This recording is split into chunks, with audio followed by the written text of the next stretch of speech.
مؤخرا كثرت الهضره بزاف على واحد المصطلح عند البنات، السابيوسيكسواليتي.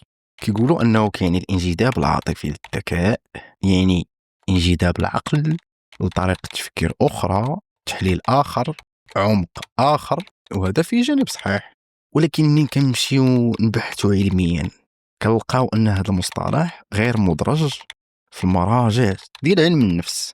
بمعنى لحد الساعة هو مجرد وصف، ماشي هوية نفسية مؤكدة علميا. وهنا خصنا نوضحوا واحد الحاجة: كاين فرق بين الانجذاب وبين السبب اللاواعي ديال الانجذاب.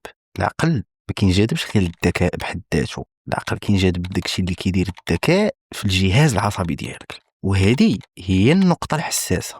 الجهاز العصبي ديال الإنسان كيقلب غالبا على الأمان، وملي كيلقى شخص كيهضر بهدوء، كيفهم، كيسمي المشاعر بمسمياتها، الجسد كيتكالما والجهاز العصبي كيفسر هذا الهدوء لا واعيا على انه انجذاب اللي ممكن يكون في الاصل احتياج في بعض الحالات.